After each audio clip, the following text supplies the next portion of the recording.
After the world barely survived a pandemic arc that felt like Season 7 of reality gone wrong, humanity collectively said nah to outdated traditions, including business cards, which got replaced by status cards. Basically, LinkedIn Premium meets Jujutsu Kaisen Cursed Energy, using ambient magic to turn chosen people into holders with legit superpowers. And just when everyone thought the vibe was stabilizing, dungeons and monsters spawned worldwide like a rogue Minecraft seed, forcing humanity to rely entirely on holders and the status card tech they built, turning these people into celebrity-tier heroes and eventually handing the fate of the planet to mega corporations that employed them. With Trinity Corporation sitting at the top like the final boss of capitalism, famous for clearing dungeons and handling nation-level quests. And somewhere deep in that corporate machine was Nobutaka, 5 years into being a holder yet still hard-stuck bronze, 0 MVPs, 0 highlight reels. Basically the NPC who keeps tripping in the background in a dungeonized Tokyo where he sprinted through ruins on fumes, internally screaming why life kept treating him like a filler episode. And when he finally reached his squad preparing for battle and warned them that monsters had spotted them, instead of getting even a good job, he got flamed instantly. With teammates roasting his scouting like Twitch chat, and the leader barking defense orders, shields snapping into place as the attack unit fell back, only for the leader to demand monster details and Nobutaka to freeze like Windows XP crashing, earning himself a stand down, "You're useless" verdict. And right on cue, pitbull-looking monsters with antler ears and tails rushed in like they skipped leg day, but not violence day, smashing into the shield and failing, letting the team counter like a perfectly choreographed Marvel fight scene.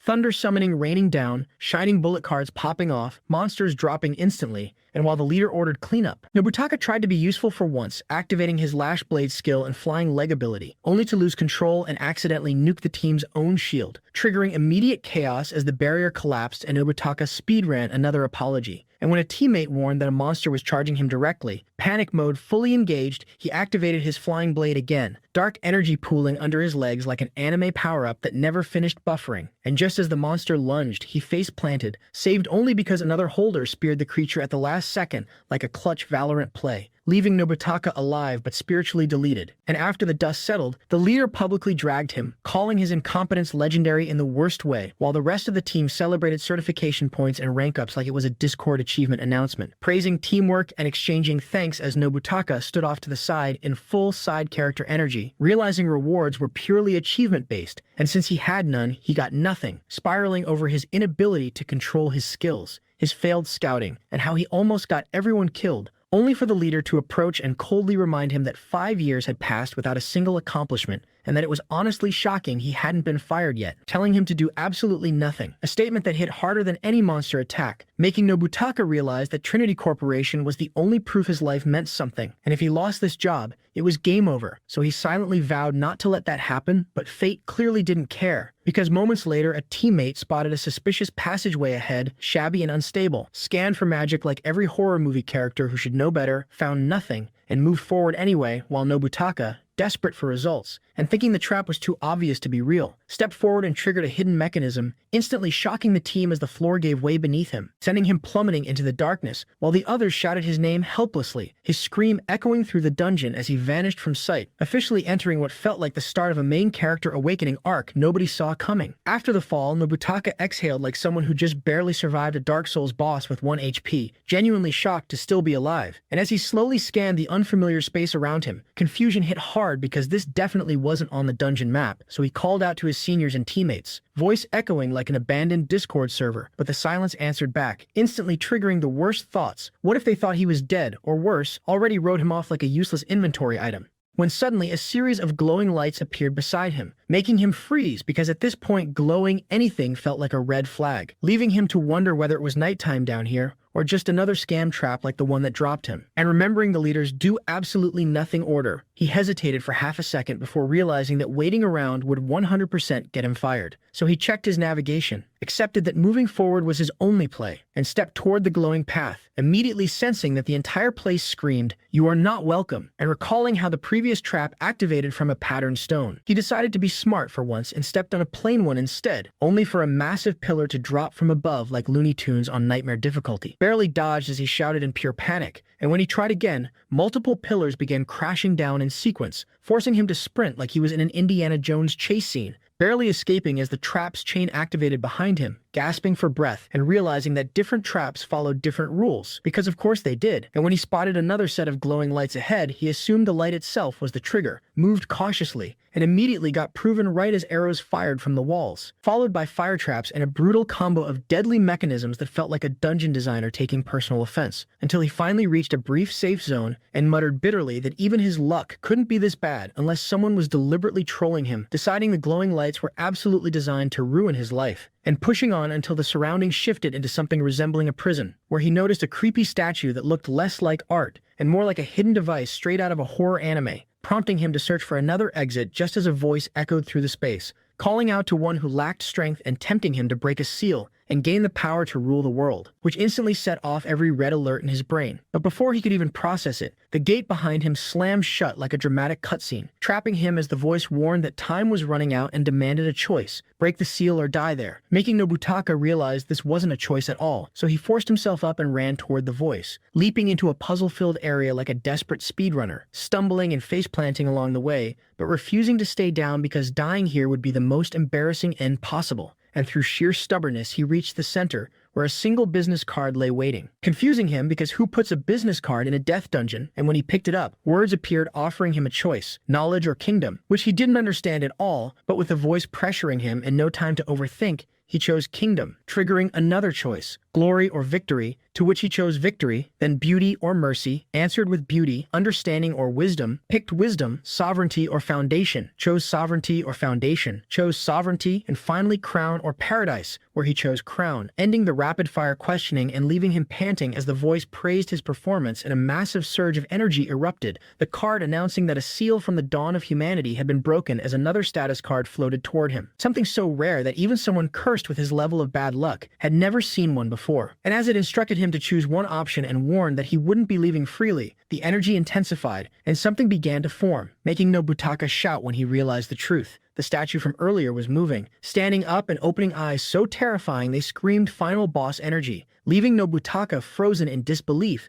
as the once motionless statue fully awakened and loomed over him. As the statue fully stood up, it let out a laugh so unsettling it felt like a horror movie villain hitting the laugh emote, and Nobutaka instantly yanked out the status card like it was a last-second cheat code, nervously wondering if this thing had actually been leading him to an exit or just straight into a boss fight, because before he could process the betrayal, the statue launched a punch with MCU Hulk-level force, which he barely dodged, rolling across the ground and cursing under his breath as the statue raised its foot like it was about to turn him into a tutorial splatter, leaving him zero time to think as he scrambled up and sprinted in full panic mode, his brain screaming how he was supposed to solo something like this, only to skid to a stop when he realized he'd been cornered by a sheer abyss like a bad Soulsborne arena, forcing him to turn just as the statue raised its fist again. And in that split second of pure instinct, he chose right, throwing himself aside as the punch smashed uselessly into the ground, making it painfully clear that even one clean hit meant instant game over. So survival meant actually beating this thing, and sensing an opening, he shouted to bait it and bolted, the statue charging after him with terrifying speed that made him question every life choice, its arms stretching out unnaturally fast as he barely escaped again by diving left. And for one fleeting second, he thought he'd cracked the pattern like a boss AI exploit, only for that confidence to get deleted when the statue landed a solid punch to his stomach, launching him through the air like an anime ragdoll as pain tore through his body and the brutal truth hit him. One more blow would kill him, while the statue lined up another attack and despair crept in, because after finally getting an insane card, dying here would be the ultimate scam, and as he clenched his teeth, he felt the card pressed tight against his pocket while the statue roared again, forcing him to stand through sheer willpower, stare it down, and shout pure bluff energy that its attacks weren't working,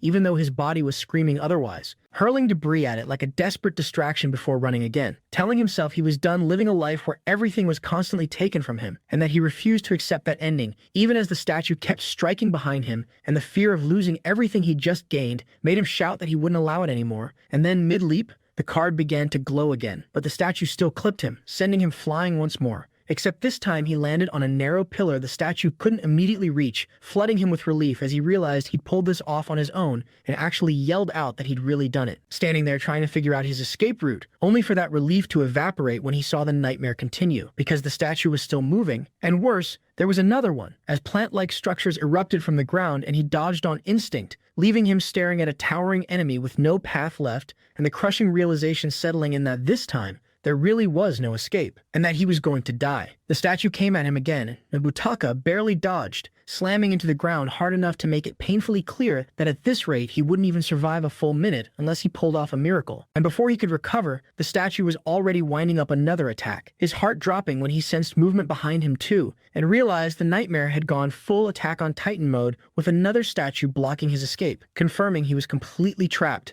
And when both statues attacked at the same time, he was smashed downward like a thrown rock, hitting the ground in a burst of blood and pain that made him wonder what kind of absurd endgame level power these things had, because even near misses felt fatal and a clean hit would have erased him completely, leaving him broken and trembling on the ground as despair flooded in, and he questioned whether someone as useless as him ever had the right to fight monsters like this, his body screaming in pain and fear trying to shut him down. Yet knowing there was no reset button, he forced himself up and charged anyway, triggering instant reactions as one statue clapped its hands together to crush him like a bug, which he barely slid under, only to face another strike immediately after, and instead of choosing left or right like before, he went full instinct and leapt upward to break through, the statues laughing like villains mid-cutscene as they closed in to finish him. But in a last-ditch gamble, he jumped again to make them collide, and his hands brushed a hidden mechanism, causing the floor to collapse beneath them and drop both him and the statues into a pit where, mid-fall, the statues smashed into each other and were destroyed, giving Nobutaka a split second of insane relief as he realized he'd actually outplayed them.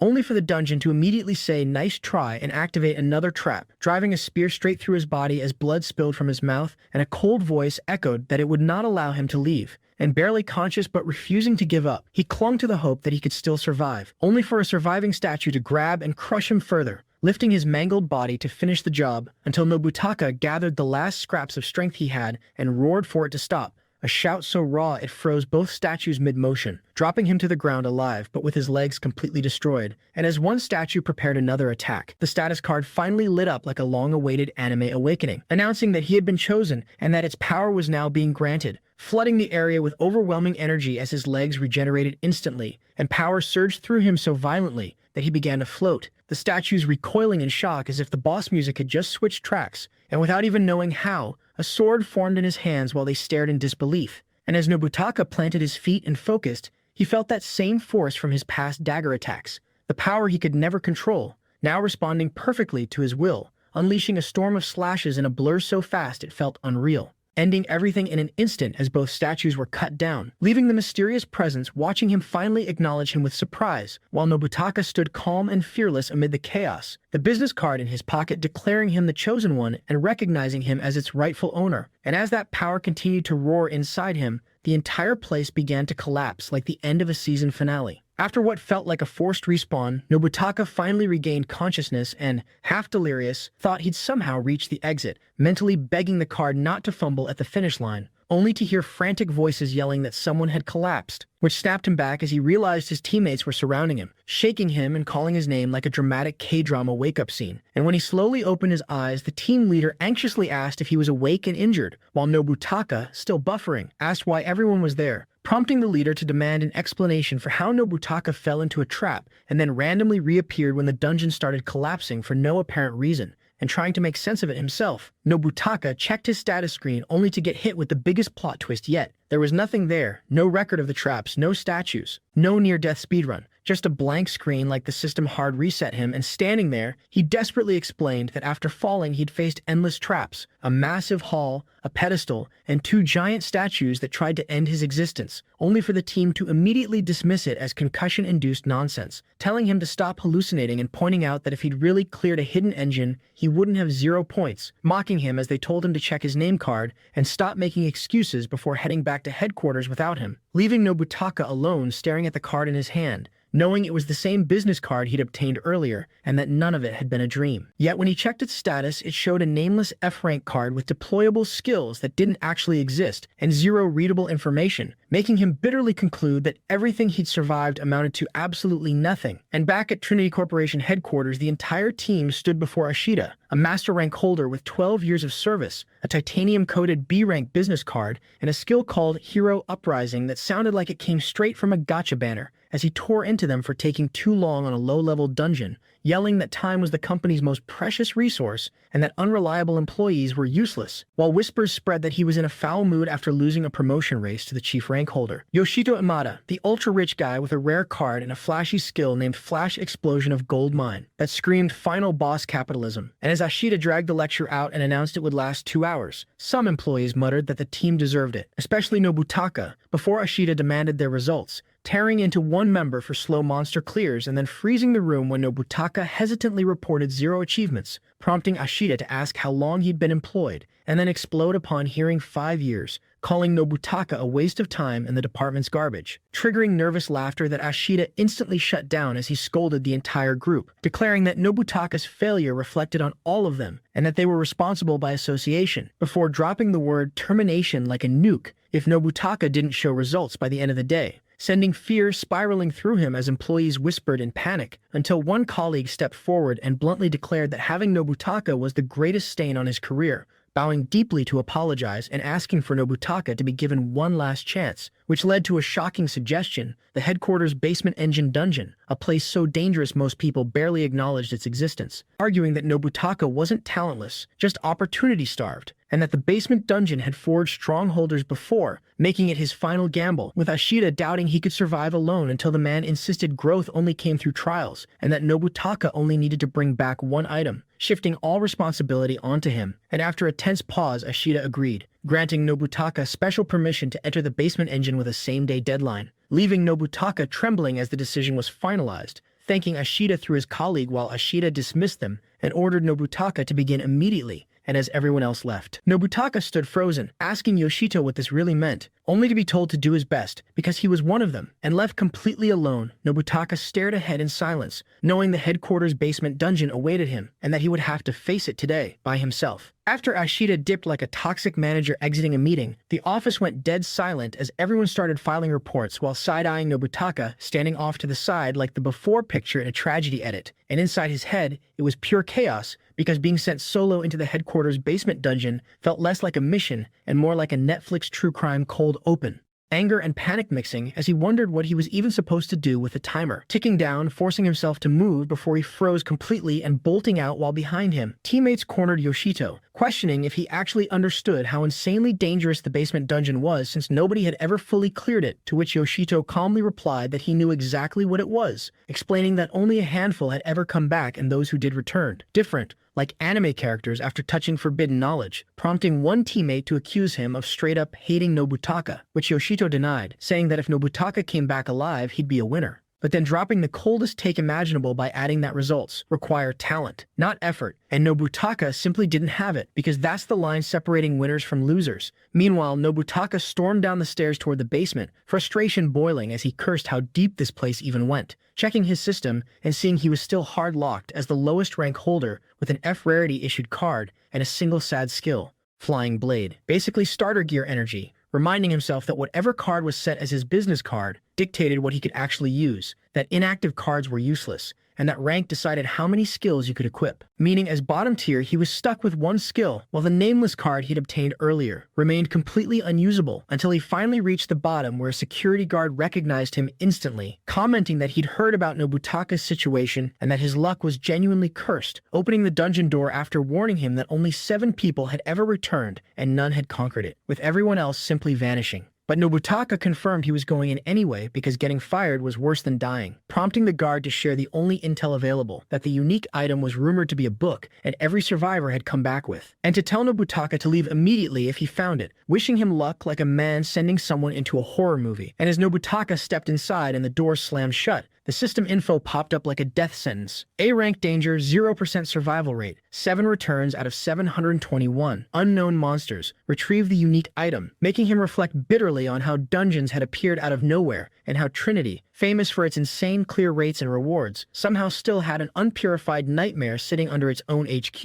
A thought cut short when he nearly tripped over a small doll at his feet, watching it twitch, freeze, and then suddenly animate and sprint deeper into the dungeon, forcing Nobutaka to chase it like a horror-themed Tom and Jerry episode, till it stopped at a door that opened to reveal multiple dolls holding books, instantly making him think jackpot, that these had to be the unique items, only for him to rush forward and get teleported into a massive library straight out of Beauty and the Beast meets Made in Abyss, with towering shelves and countless dolls working silently, giving him a rare moment of hope as he figured grabbing a book should be easy, softly apologizing as he reached for one, only for the nameless card to activate and every doll to snap their heads toward him with glowing yellow eyes as the book in his hands turned pitch black. Then another book, and another, all rotting the moment he touched them, making him curse his life, because even Loot hated him, until he realized the dolls had surrounded him without a sound, his rushed apologies useless as their eyes turned red, and their mouths opened to reveal sharp, vampire-like teeth, leaving Nobutaka standing alone in the center of the library, surrounded by hostile dolls, frozen in fear as the dungeon finally showed its true face.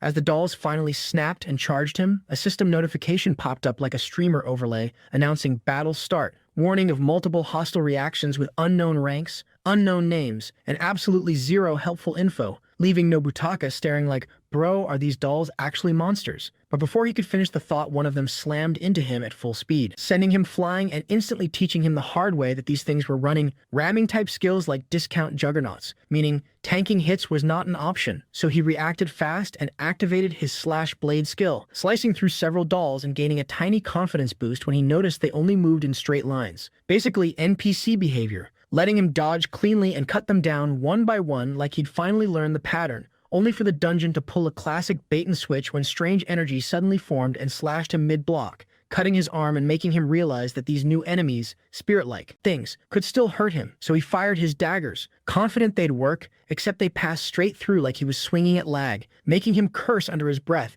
as the spirits rushed him relentlessly. Every attack useless, panic kicking in hard as he turned and ran with the spirits glued to him like horror movie ghosts that don't get tired. His body bruised and bleeding as he realized he'd be overwhelmed if this kept up, sprinting until he hit a dead end and felt pure despair creep in, pressing his hand against the wall in desperation only for a hidden mechanism to activate like a last-second escape room clutch, unlocking a door he dove through just in time. Finding himself alone in a room with a single book resting ahead, instantly triggering his "this has to be the unique item" instinct, as the voice from the card called him the chosen one again and urged him to claim its power, causing Nobutaka to rush forward as the book glowed and his business card activated violently, energy exploding as two skills inside him reacted, clashed, and merged like a chaotic anime fusion gone wrong, overwhelming him until the energy settled and he found a completely black card in his hand, only to turn around and see countless spirits charging him again, making his stomach drop because dodging all of them was impossible. The voice reminding him once more that he was chosen and that this power existed to be used as his vision darkened and everything faded. Memories surfacing of the statue fight and the sword he'd summoned back then, realizing in that quiet moment that he hadn't created that sword from nothing but had copied the power and weapon he'd witnessed. And as understanding finally clicked, another spirit attacked and Nobutaka raised his card and shouted for it to stop, activating the card's true ability as it copied an unseen blade skill and formed a formless weapon in his hand, the power shift hitting instantly as Nobutaka finally understood what he was capable of, taking a sharp breath as he acknowledged the skill he had just used, knowing deep down that from this moment on, things were about to get very interesting. Just as Nobutaka's card finished copying the skill, the monsters closed in like NPCs who smelled fresh XP, and he genuinely thought, yep, this is where the respawn screen hits. But the moment he grabbed the unseen blade, his body went full instinct mode like an anime protagonist in episode 3, slashing forward and cleanly chopping off a monster's arm, making it scream like it just got nerfed mid-patch, and Nobutaka stood there stunned, blinking like, wait, did I actually just do that? The injured monster charged again, but the card said, say less, and instantly formed another unseen blade while unlocking a brand new feature, Attack Prediction, basically giving him Ultra Instinct meets Doctor Strange Future Vision vibes, and suddenly weak points, attack paths, and movement data popped up in front of him like a cracked HUD, making him realize the card was literally reading the enemy's next move. When the monster attacked, Nobutaka dodged exactly as predicted, slipping away so cleanly it felt illegal, then countered by knocking the weapon aside and stabbing straight through the creature's body, ending it with a final roar as the system casually confirmed the defeat of a grudge ghost, and Nobutaka just stared like someone who accidentally beat a Souls boss on their first try. Fired up, he braced himself as more monsters rushed him, chaining predictions, copying the unseen blade over and over, cutting through them in a blur of clean slashes like Levi Ackerman on Caffeine, taking a few scratches but staying locked in because now he could literally read them like open tabs. Just when it felt like the fight was wrapping up, the remaining ghosts pulled the most horror movie move possible and fused together into one massive entity that screamed final boss energy, triggering a system warning for a C+ rank grudge ghost hard, with spirit attributes and skills like spiritual defense and pressure blade, which immediately activated and slammed Nobutaka with invisible force so hard it felt like being hit by Thanos' snap in physical form. His card copied the skill instantly, but when he tried to block, the pressure launched him across the library and into the bookshelves, coughing blood as his unseen blade shattered, and in that moment he knew this wasn't a highlight reel anymore. This was survival. Then the card updated again, calmly announcing the pressure blade had been fully copied, and Nobutaka froze as a massive pressure blade formed in front of him, mirroring the monster's attack. The realization hitting him hard. His card wasn't just copying what he used, it was copying what hit him, full Uno reverse. Gritting his teeth, he forced himself up, charged the giant ghost, and with prediction running, dodged its attacks like they were slow-mo cutscenes, leaping through the air and realizing the fear was gone, before unleashing one final pressure blade that cut straight through the monster, its scream echoing as the system confirmed the defeat of Grudge Ghost Hard. Exhausted but victorious, Nobutaka smiled, dropped to his knees, and caught his breath, fully aware the card was absurdly broken but also draining his brain like 50 Chrome tabs at once. When he glanced aside, he noticed the book again and assumed it had to be the dungeon's unique item, but the moment he touched it, his card glowed. The book turned pitch black and folded into itself, making him realize it was unretrievable like the others, and before he could process that, black mist gathered behind him as dark energy spilled from the card, a voice whispering temptingly that if he wanted power, he should simply take it, snapping Nobutaka out of his focus as he spun around shouting who was there while the darkness surged, ending the moment on pure cliffhanger energy like the screen fading to black right before the opening theme kicks in. The moment Nobutaka's skill card reacted, that same creepy voice slid back into his head like a villain returning for Season 2, whispering that if he wanted power, he just had to take it with his own hands. And Nobutaka instantly knew. Yep, same voice, same bad vibes. So he turned around and saw thick black mist swirling unnaturally, parting like a Netflix reveal to expose a hidden space wedged between the bookshelves, and after a brief pause where his survival instinct screamed, "This is definitely a trap," he reassured himself that he now had both his skill card and business card, basically his starter pack and insurance policy, and stepped forward anyway, with the mist tailing him like a cursed follower. Suddenly, a violent surge of energy exploded behind him and a figure appeared, first looking like a shadow NPC loading in, then fully rendering into a stunning woman who calmly told him he had finally arrived and straight up called him the Chosen One, making Nobutaka internally go,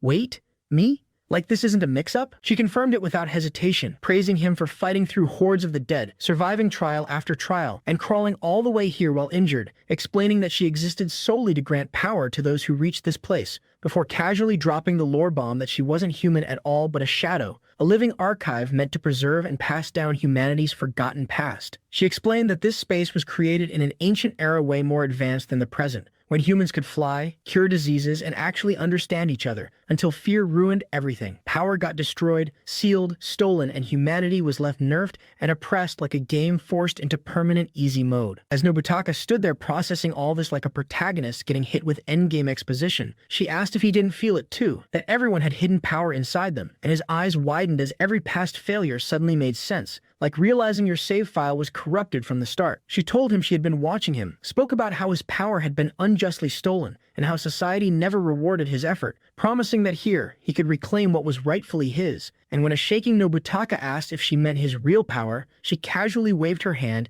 and sent countless skill books flying off the shelves behind her, explaining these were sealed power arts, and that her duty was to grant true power to the brave, confirming that others had reached this place before and returned transformed, which made Nobutaka instantly connect the dots about all those dungeon-clearing legends. She added that while many had challenged the dungeon, he was the first to come this far alone, crowning him a true chosen one, which made Nobutaka deny it awkwardly like an introvert being praised in public, only for her to smile and invite him to choose any book and reclaim his power. As he walked among the floating books, scanning titles like Foundation, Compassion, Knowledge, Paradise, he felt an unsettling déjà vu, his mind spiraling as he wondered what power he truly lacked, until his gaze locked onto victory, the power to keep winning, which instantly felt like the most relatable option ever. But just as he reached out, realization hit him like a plot twist flashback, because these choices mirrored ones he had faced before, when he had picked kingdom, glory, beauty, wisdom, sovereignty, and finally crown, freezing his hand midair. Slowly pulling back, Nobutaka understood that these books represented paths he had deliberately not chosen, and when the woman urged him again to take one, he firmly refused, stating that although much had been taken from him in life, the first thing he had ever gained through his own strength was his card,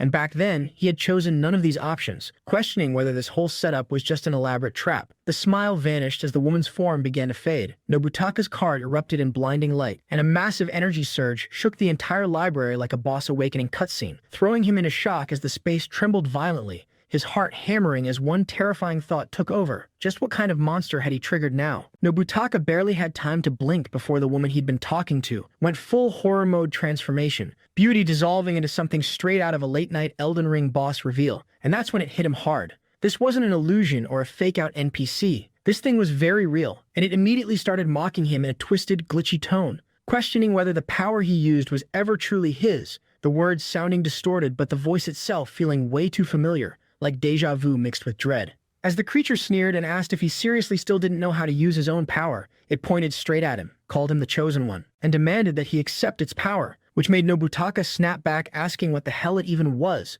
only for the monster to casually introduce itself as one of the knights born to restore the world to its true form, dropping lore like it was the final episode exposition dump. When Nobutaka questioned what that meant, the knight explained that humanity's original power had been destroyed and stolen, twisting the world into its current broken state where the powerful hoarded more power, dragging everything toward collapse, and that restoring balance required guiding the world back, using the Chosen One as the key ingredient. The moment it released its aura, Nobutaka felt his strength draining away like his HP bar melting, instantly recognizing the sensation from his earlier fight with the grudge monster, and as he struggled to breathe, the knight calmly noted that despite how much mana had already been siphoned, Nobutaka was still standing, making the horrible truth click as Nobutaka accused it of draining him from the very start, which the knight confirmed without shame, revealing that Nobutaka hadn't been chosen to win, he'd been chosen as a sacrifice, a living mana battery. Fear hit hard when the knight declared that out of all humans, Nobutaka alone had been selected, demanding he accept it, but Nobutaka refused instantly, pulling out his black card and unleashing flying blades like a last stand anime MC, only for the monster to block them effortlessly by opening portals mid-air, mocking him and asking if he'd ever wondered why bad luck followed him everywhere. The realization crashing down that it was never coincidence, because every time he used his power, his mana was being harvested. The monster told him to give up, claiming deprivation was his destiny and his death had been decided long ago, inviting him to accept death and become someone who took instead of lost. But Nobutaka rejected that narrative hard, activating the unseen blade and slicing off one of its arms, only for the skill to vanish instantly like it got deleted from the hotbar, the monster laughing and explaining that all skills turned to dust before it, demanding his mana and his death. When tentacles lashed out, Nobutaka dodged and finally understood the real horror. It wasn't erasing skills, it was erasing mana itself, meaning one touch was game over, yet he still activated the unseen blade again, cutting through the tentacles while the knight mocked him for trying, as the entire structure began collapsing around them like the map entering destruction phase. Nobutaka sprinted through falling debris, realizing the monster wasn't even affected, and knowing he had only one move left, he activated the pressure blade, forming a massive weapon that drained the last scraps of his mana like a final ult with zero cooldown left, charging forward and screaming as he struck, the impact blasting smoke and rubble everywhere. He dropped to one knee, gasping as the skill vanished again, the monster declaring it meaningless, but Nobutaka smirked and asked if it really was, because at that exact moment more of the collapsing structure crashed down, the knight realizing too late what he'd done as Nobutaka shouted for it to be crushed, the monster laughing even while being buried. For a split second, Nobutaka stood there smiling, thinking he'd finally pulled off the impossible, only for that relief to evaporate when no system message appeared, energy gathering again as the monster slowly reassembled in front of his eyes, staring at him coldly and declaring that it was truly unfortunate for him. The monster literally blinked behind Nobutaka like a horror movie jump scare on 200% volume and mocked him for even trying, and the sheer terror hit when he realized it was completely unharmed, because before his brain could even scream run, a tentacle snapped around him like a no-skip cutscene, locking him in place no matter how hard he struggled, and as his mana started draining, the monster laughed like it just plugged into an unlimited power bank, bragging about how good it felt to finally get strong again. Nobutaka watched in disbelief as the thing kept growing and mutating, the monster casually explaining that thanks to Nobutaka speedrunning the dungeon like a cracked streamer, it had recovered a chunk of its original strength, and when Nobutaka demanded answers, it dropped the nastiest truth bomb yet, that he'd been farming magical essence for it the entire time without even realizing, basically being the world's most unlucky intern. It ordered him to look at the wrecked walls and explain that it had been trapped in the dungeon for countless years, had already eaten all the available essence, and so it started using humans like Nobutaka to literally scrape the dungeon apart for more power, making Nobutaka realize in horror that this whole journey had been a long-term scam. As the monster kept absorbing energy and ballooning in size, Nobutaka screamed for it to stop, but it dismissed him coldly, declaring that Nobutaka's entire existence was meant to be consumed, telling him to accept death as darkness swallowed everything and dragged his consciousness away. He found himself falling endlessly through a pitch-black void, body unresponsive, despair hitting hard as the monster's voice echoed, telling him to accept it, pointing out figures around him. And when Nobutaka looked closer, his heart sank. Executives and managers from Trinity's headquarters, the untouchable elites he'd only heard about, all floating there like failed endgame players. The monster confirmed they'd all come here before, accepted death, merged with it, and that clearing this dungeon was how they'd risen to god-tier status, tempting Nobutaka by saying he could join them, live above everyone else, rule instead of struggle, because those reborn controlled the world, while those chasing normal happiness stayed powerless NPCs forever. Nobutaka stared at them, questioning his own life, wondering if he was destined to keep losing everything, until gripping his black card, he silently reached a conclusion and absolutely snapped, activating the invisible blade and slicing through the shadows of the elites like deleting corrupted save files, rejecting that future outright because he didn't want a life built on surrender. The monster mocked him for being pitiful and told him it would be easier if he just vanished, and as Nobutaka kept attacking with no visible effect, pain ripped through him and his body began dissolving, the monster declaring resistance meaningless, until in his agony it described itself as a formless wave, and that single word hit harder than any attack. A wave. If it was a wave, it followed rules. Even broken systems had logic. As the monster laughed and said Nobutaka's status card wasn't enough to beat even a basic mob, power suddenly erupted from within Nobutaka, stunning it, his black card blazing as control snapped back into his body, and as he focused, he saw it clearly. An opening inside the wave itself. Panic replaced arrogance as the monster demanded how Nobutaka could touch it, and in that moment, energy detonated across the void, Nobutaka finally understanding everything. It was a wave, and waves could be overridden. His card copied and activated a brand new skill, Thanatos, and in an instant,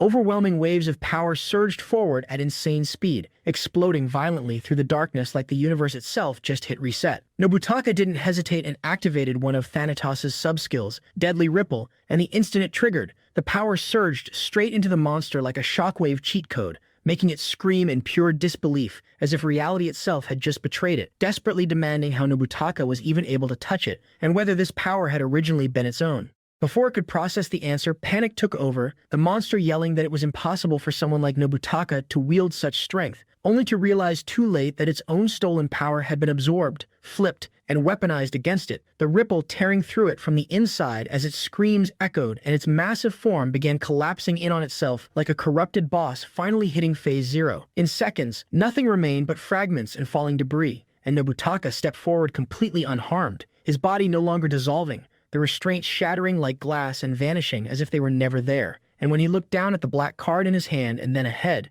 the space had stabilized and skill books lay scattered before him like post-boss loot. Still cautious, Nobutaka wondered if it was really over, questioning whether he had actually won. And as he studied the black card again and asked what kind of power this even was, a voice suddenly answered, calling him the Chosen One, making him spin in alarm before realizing the voice wasn't around him. It was coming straight from the card. The card calmly confirmed that he had cleared the trial and achieved victory, but immediately followed up with the most ominous line possible, warning that this was not the end, which made Nobutaka demand to know who, or what, it was and what it meant by that. The card replied casually that it was the business card in his hand, a status card with its own personality, a statement so wild Nobutaka instantly rejected it as impossible, only for the card to clap back by reminding him that he had already defeated the giant statue earlier and broken a long-standing seal, proving none of this was a dream. When Nobutaka asked if the absurdly powerful skill he just used came from the card itself, it confirmed it without hesitation, explaining that it was what people would call a legendary business card. No, even rarer, one of the very first business cards ever created in this world, making Nobutaka repeat the term in stunned disbelief like he just pulled an SSR on his first summon. The card then told him it would finally explain how this world truly came to be, and as it spoke, a virtual reality-like scene unfolded before Nobutaka's eyes, signaling that the real lore drop was only just beginning. As the VR scene fully loaded like the universe hitting story mode, the card finally spilled the forbidden lore, explaining that Earth once had magical essence overflowing like infinite mana glitch, letting humanity freely manipulate it and build a civilization so advanced it would make Wakanda look mid, until 4 absolutely cracked beings pulled up and named themselves the 4 Horsemen of the Apocalypse, and with power so unfair it felt modded, they steamrolled humanity and sent civilization straight into extinction speedrun territory. To stop the Apocalypse DLC from becoming permanent, those who opposed them rose up, entities the card called primordial business cards, beings like itself that now sat in Nobutaka's hand. And in a desperate last move, they sealed most of the world's magical essence outside reality, basically unplugging the planet to save it, but at the cost of losing most of their own power. With magic gone, humanity lost its foundation and regressed hard, grinding through tens of thousands of years just to survive like NPCs stuck on hard mode with no tutorial. Eventually, humans rediscovered traces of magical essence, found the primordial business cards again, and started borrowing power. But as essence slowly reactivated on the surface, the ancient seals weakened, letting the Four Horsemen begin their villain comeback arc. Nobutaka, brain overheating, repeated primordial business cards, and Four Horsemen of the Apocalypse, like he just heard the Avengers were real. Then asked the question he already knew the answer to. Was the monster he fought one of them? The card confirmed it with zero hesitation, revealing the truth bomb. That being was Sariel, the primordial business card governing death itself. It explained that Sariel had slipped through a tiny crack in the weakening seal and needed sacrifices to recharge, summoning victims into dungeons and turning them into soldiers meant to invade the human world. And then came the line that hit like a final boss cutscene. Nobutaka had been chosen from birth as the perfect sacrifice, someone destined to be stripped of everything. Nobutaka tried to reject it, but the card continued coldly, stating that despite this cursed fate, he had brute-forced reality through sheer will, obtained the primordial card, and erased a portion of Sariel himself, which should have been a W, until Nobutaka realized only part of the enemy was gone. The card confirmed it grimly, delivering the ultimate cliffhanger sentence: Sariel was still alive, and that truth landed heavier than any attack he'd taken so far. Nobutaka straight up cried out in fear, because finding out the final boss wasn't actually defeated is the kind of plot twist that hits harder than the somehow Palpatine return moment. And as his panic peaked, something pulled his attention forward, a finger-like shape pointing ahead, where he noticed a single book floating ominously, making him whip around to the card like, "Explain now." The card dropped the truth bomb that Sariel was still alive inside those books, explaining that this entire dungeon was basically a cosmic storage unit built to seal his insane power. But to dodge detection, Sariel pulled the most unhinged survival strat ever and split his own essence, weakening himself and turning into multiple books. The realization hit Nobutaka instantly, and when he asked if all the books around him were fragments of Sariel, the card confirmed it, calling them the Books of Sariel, cursed tomes, each carrying a slice of his existence, engraved with spell structures and syllables that could directly control magical essence, letting Sariel slowly rebuild himself, the same way he'd messed with names and concepts before. And worst of all, the plan had already worked. By the time the primordial cards noticed, 7 of these books had already made it to the surface, and Nobutaka's brain immediately connected the dots like a true conspiracy theorist, naming Chief Shibata, the Hayashi Squad, and other top elites, only for the card to confirm, yes, those exact people had taken them. It went on to explain that the holders had been unknowingly manipulated, twisting the dungeon's seal so badly that it reversed, sealing the card itself while Sariel's embodiment took over the dungeon like a hostile takeover. And when Nobutaka asked the one question that mattered, what happens if all the books are collected and Sariel fully resurrects? The card answered instantly, world over, death everywhere, full extinction event. Nobutaka remembered Sariel's earlier words about surrendering mana and embracing death, finally understanding they weren't taunts. They were instructions. The card explained that the books still inside the dungeon could only be temporarily suppressed with its half-unsealed power, but the 7 books of Sariel already out there were the real nightmare, because unless every single one was retrieved or destroyed, resurrection was inevitable. As energy surged violently around them, the card revealed the most cursed rule of all, that the only beings capable of opposing Sariel, the literal embodiment of death, were those who had been influenced by him. And when Nobutaka asked what that even meant, it explained they had to be paradoxes, people chosen by Sariel from birth, but not fully consumed by his power, walking contradictions. Then came the mic drop reveal. They had been waiting for someone exactly like that, and despite being selected as a sacrifice, someone who resisted had finally appeared, and that person was Nobutaka. Shaken to his core, Nobutaka shouted in disbelief, but the card snapped him back to reality, warning there was no time left, and as Nobutaka turned toward the remaining books floating around him, he finally understood the truth. The tutorial was over, and the real war was just beginning. The card kept talking fast like it was running out of battery, explaining that to suppress the remaining books of Sariel, it could only lend Nobutaka a tiny fraction of the legendary business card's real power. And right on cue, a feather floated down in slow-mo anime fashion and landed perfectly upright on one of the books, as the card declared that if Nobutaka defeated Sariel's incarnations and cut off their influence, he'd eventually be able to destroy all 7 books of Sariel. But before Nobutaka could even process that, He felt the light fading and panicked, asking how he was supposed to destroy the books at all, only for the card to hit him with the most motivational yet tragic line ever, that someone who'd spent his whole life being taken from had the exact potential needed to defeat those who took from others, urging him to rely on the legendary business card,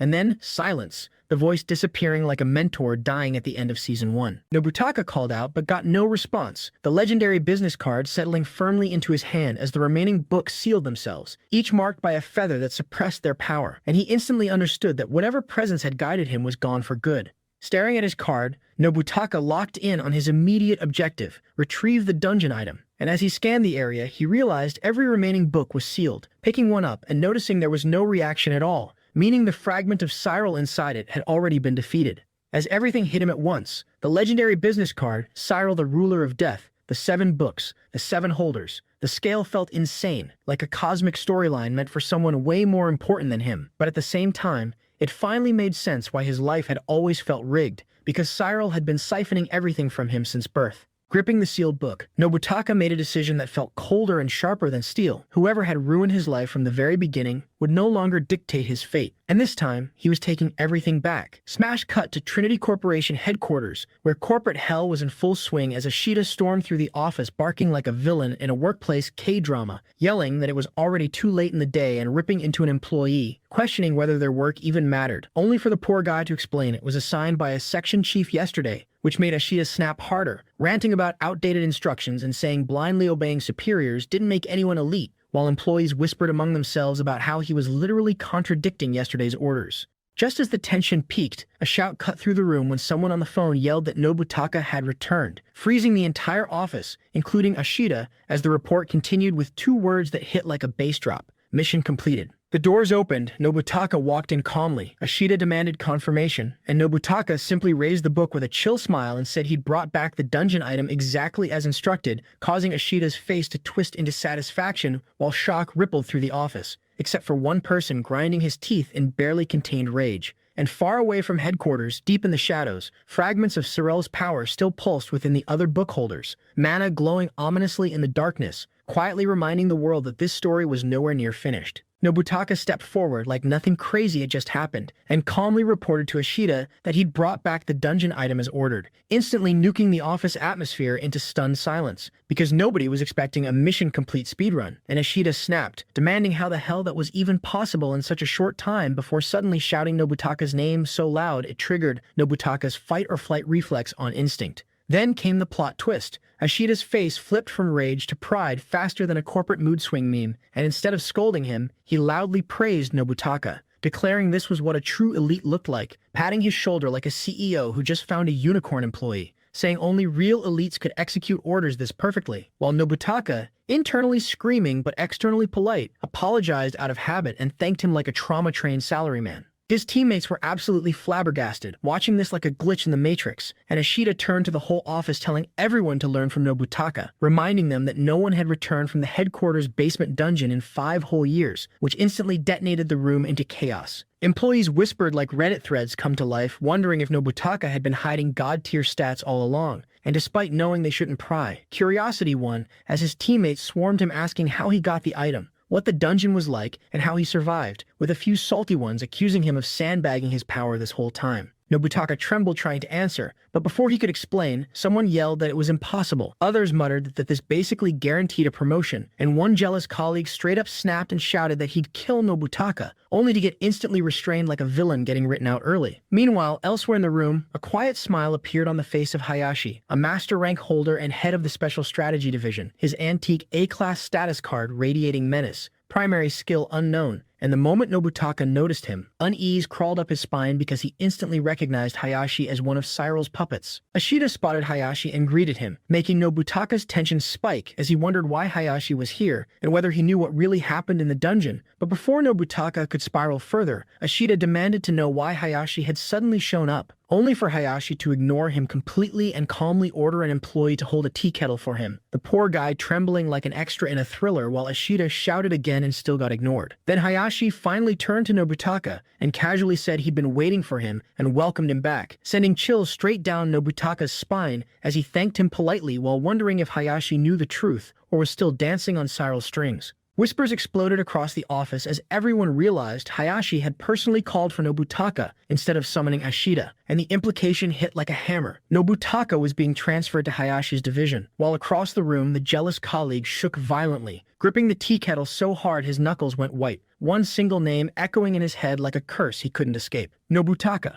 Hayashi's department, officially called the Special Strategy Division, had a reputation that screamed final boss squad energy, the kind of elite unit Trinity Corporation only deployed when things went completely off the rails, handling large-scale disasters and impossible missions that normal divisions couldn't even queue for. And Hayashi himself was one of its leaders, commanding 7 absolute monsters who had all survived nightmare dungeons, their status cards classified harder than government files. And out of all of them, Hayashi had clearly locked onto Nobutaka like a chess piece he wanted on his board. With zero wasted motion, Hayashi calmly asked if the item in Nobutaka's hand was the dungeon item and said he was there to collect it, making Nobutaka briefly wonder if this was about a book of Sariel before realizing the book was already powerless and handing it over without freaking out. And when Hayashi examined it and confirmed it was legit, the surrounding employees nearly short-circuited because, yeah, Nobutaka really did bring back a real dungeon item. Then Hayashi casually dropped a bombshell and invited Nobutaka to join the Special Strategy Division, saying Nobutaka had never been properly evaluated and that under him, his true potential could finally be unlocked, which hit Nobutaka like a job offer from the villain arc. But before he could even breathe, Ashita jumped in like an overprotective anime mentor, shouting that Nobutaka was a key asset to his department, and warning Hayashi not to get careless, making his displeasure painfully obvious. Nobutaka stayed quiet, internally running 1,000 simulations, wondering if Hayashi wanted to protect him, monitor him, or straight up control him, when another senior stepped in calmly and reminded everyone that interdivision transfers were completely legal if both sides agreed, instantly turning the tension up another notch. Ashita snapped back immediately, reminding Nobutaka that he belonged to his department and bluntly demanding he choose Hayashi's Special Strategy Division or Ashita's Second Strategy Division, turning the office into a live decision screen with no pause button. Nobutaka hesitated hard, sensing Hayashi was dangerous in a way that didn't need to raise his voice, and after Ashita warned him again to be careful, Nobutaka finally spoke, saying that while he was grateful to have survived the dungeon, he would remain under Department Head Ashita's command, which made Ashita instantly rush forward and hug him like a parent who almost lost their kid at a mall, loudly declaring he knew Nobutaka wouldn't leave, while Nobutaka stood there conflicted and Ashita clung on emotionally. Afterward, Ashita turned around like nothing happened, ordered the employee holding Hayashi's teapot to clean the tea set carefully because of its value, and walked off, leaving the poor guy trembling and grinding his teeth as he realized he'd just been demoted to clean up duty. Ashita then snapped back into grind set mode, telling Nobutaka that if they wanted to stay ahead of Hayashi's group, they had to head to the next dungeon immediately, brushing off Nobutaka's weak protest about just returning by saying time was the most precious resource, already starting to brief him on the next dungeon's location before another figure arrived and cut him off mid-sentence, Ashita saying that was all he could explain for now, while the newcomers simply smiled, and Nobutaka felt it deep in his gut. The next challenge was already loading. As Hayashi turned to leave like a calm villain exiting a boardroom scene, he ran into Tamino, who casually asked how Nobutaka was doing after meeting Division Head Hayashi, only for Hayashi to completely dodge the question and comment on Tamino's fragrance instead, casually breaking it down like a perfume influencer by pointing out the bergamot top note and saying he personally liked it, prompting Tamino to reply vaguely that Hayashi wasn't someone to be taken lightly, which honestly sounded less like small talk and more like foreshadowing. Hayashi then mentioned that he'd already brought up the issue of the book and had personally spoken to Nobutaka. And when Tamino asked about the Book of Sariel, Hayashi replied smoothly that while the book was dangerous, it no longer had any power, stressing that the dungeon situation itself was far more serious, which Tamino accepted without pressing further, leaving the matter in Hayashi's hands as Hayashi internally decided, like a chess grandmaster, that sooner or later Nobutaka would end up under his control anyway. Cut back to Ashita, who was mid-grind set and about to dump more orders on Nobutaka, when a man suddenly stepped in and hard stopped him, addressing him as Section Chief Ashita and declaring those orders invalid, making Ashita whip around demanding to know who he was, only for the man to calmly introduce himself as Kuroda Gaku, a ranker from the corporate department's support team. Gaku casually flexed his credentials, explaining that his status card was a C-rank internal laboratory issued special order card, and that his chief rank skill was called Diamond Dogs, before stating he'd received official orders to stop Ashita, which made Ashita freeze and ask if this was some kind of joke since Gaku wasn't even from his department. Gaku, completely unbothered, explained that ordering Nobutaka straight into another dungeon violated labor standards, the 36 Agreement, and multiple dungeon-related regulations, pointing out that Nobutaka had already entered 2 dungeons back-to-back and forcing a third without rest was straight-up illegal and would invite disciplinary action and serious consequences for the company, instantly turning the situation from anime shouting match into corporate horror genre. Ishida folded immediately, bowing repeatedly and apologizing while trembling, claiming he'd spoken out of excitement and never meant it seriously, and Gaku politely accepted the excuse like an HR rep diffusing a workplace incident. Then Gaku turned to Nobutaka and matter-of-factly told him he'd need to undergo a medical exam since he'd just returned from a dungeon, leaving Nobutaka too stunned to even protest,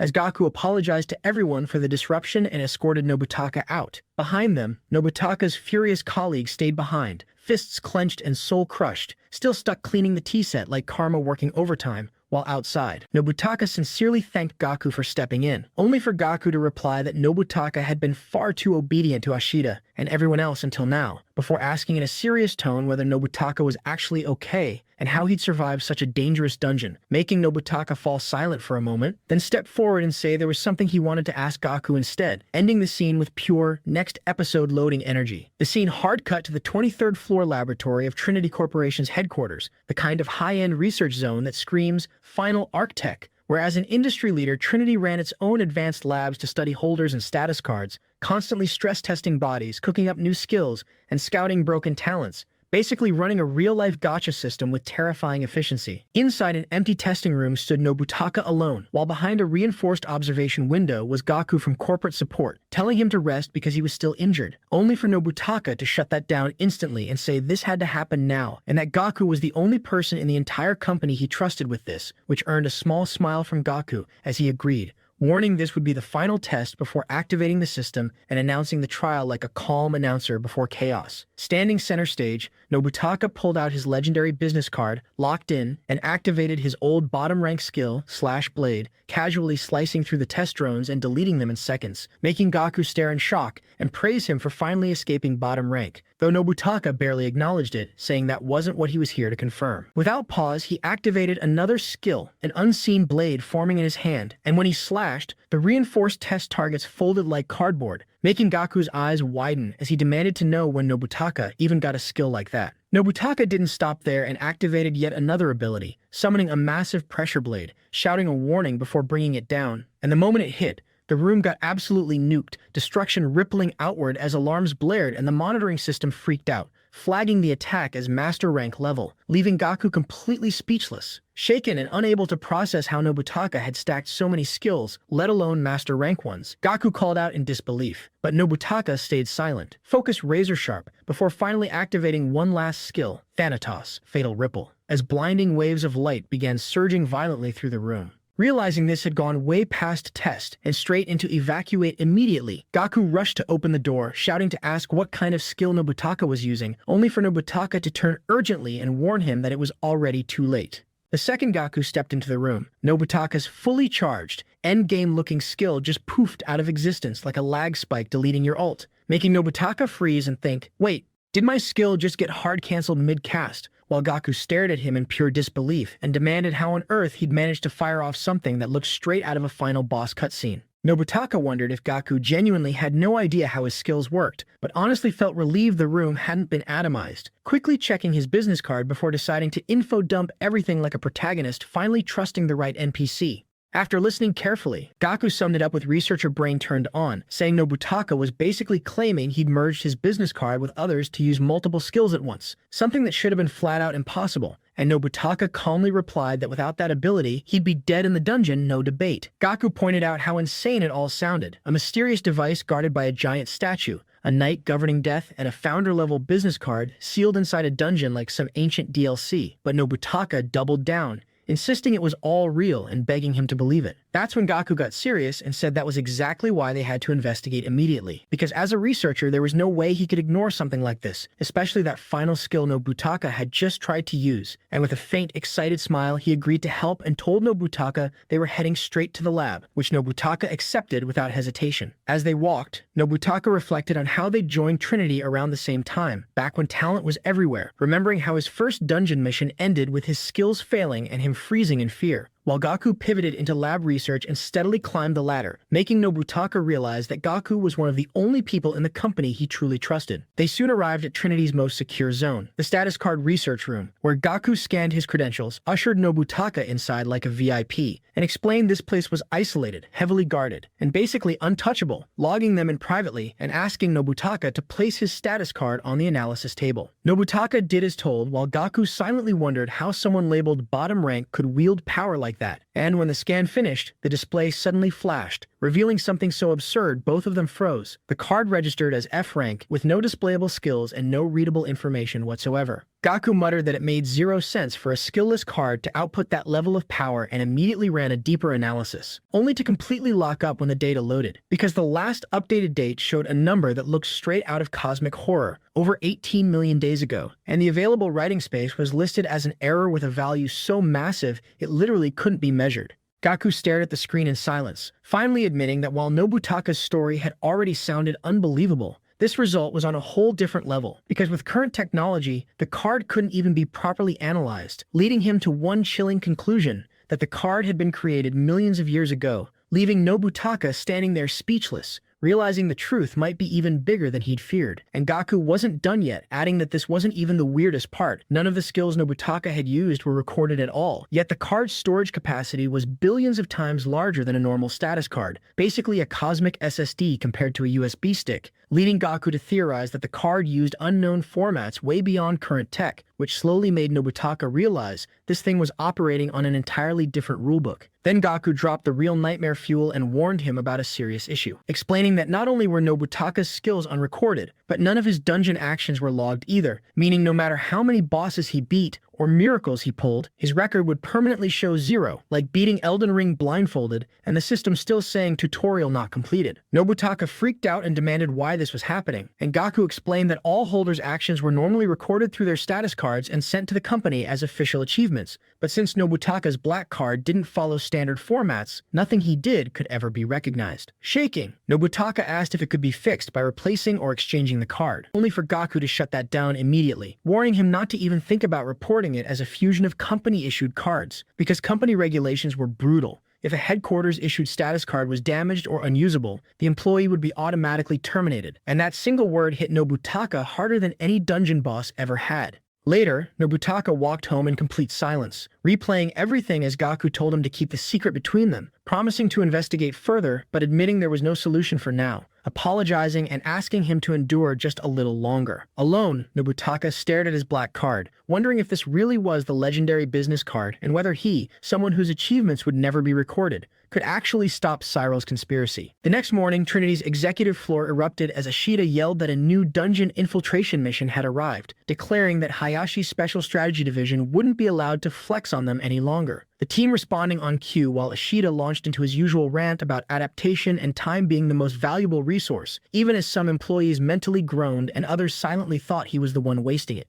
Finally getting to the point, Ashita displayed the mission details. The Port District Dungeon, a former garbage disposal facility with sea-level danger, a 12% deepest completion rate, a 48% return rate, and monsters like Arachine Crawler, Anthrax, and Parasite Fly straight out of a horror bingo card, then announced the objective: defeat the dungeon boss with a 4-person team, calling it manageable before pointing straight at Nobutaka and selecting him first. Nobutaka immediately acknowledged the order, and Ashita reminded him that since he'd survived the headquarters underground dungeon, this should be easy and that failure wasn't an option, which Nobutaka calmly accepted until Ashita asked for the remaining members and the colleague who hated Nobutaka the most raised his hand, requesting to accompany him. Nobutaka recognized him instantly, his anger flaring as the name hit his mind like a bad omen. It was Yoshito.